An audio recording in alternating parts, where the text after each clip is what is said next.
Imagine the Indian Navy from the east coast of Africa to the west coast of Australia, from the North Arabian Sea to the South China Sea. The Indian Navy is actually being looked at as the net service provider across the region. I mean, this is not what we want. This is what the world expects of Indian Navy and of India, given that we are in such a commanding position. But what are the challenges that we face in this battle, and a tough battle, given that the Dragon is trying to expand its footprints in our waters, given that Pakistan, China, Tango, and especially in the field of Navy, new technology that's coming in, underwater gliders. Admiral Dinesh Tripathi, it is such a privilege for us to have you on this on our special India Today show. We want to understand from you, the Chief of the Naval Staff, what you consider the biggest challenge, given what you've seen in the Russia-Ukraine conflict.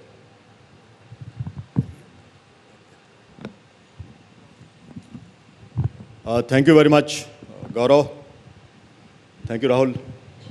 First of all, I want to thank the India Today group for inviting me. And I'm delighted to be here at the 21st edition of India Today Conclave.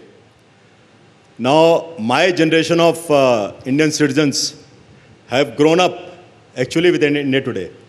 I remember in 1975, your magazine, India Today, came out with the first edition. And now you're celebrating the 50th year, so congratulations.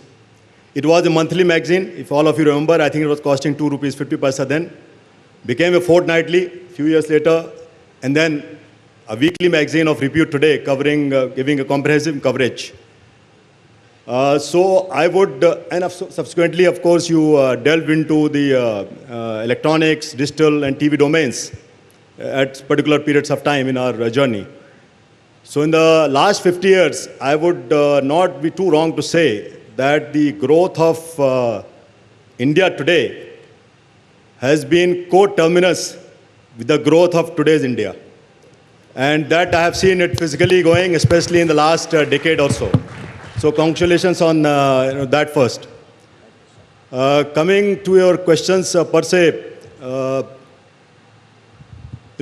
we in the Indian Navy take pride that we are a learning organization. And therefore, we keep a weather's eye on what's happening in geopolitics around the world, what's happening in the security domain. This is for us to prepare for what is to come, and also what is not probably seen right now, but what may come a few years from now. So, if I have to summarize 3 takeaways from the ongoing conflicts, I think the first would be that the use of technology and Russia-Ukraine war especially has demonstrated very clearly, or rather busted the myth that there are going to be short and swift wars.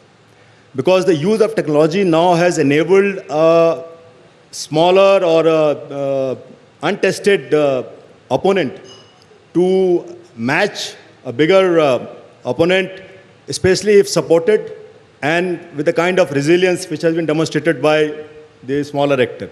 So that is the first one which we have to be careful.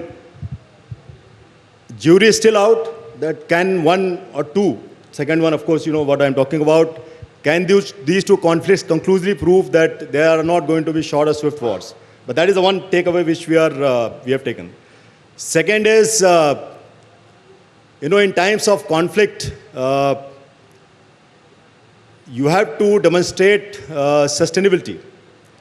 And for that, there will be disruptions in, supply chain. There will be disagreements, and that leads me to the second takeaway, that we need to move towards Atmanirbharta, because in this geopolitics, relations change.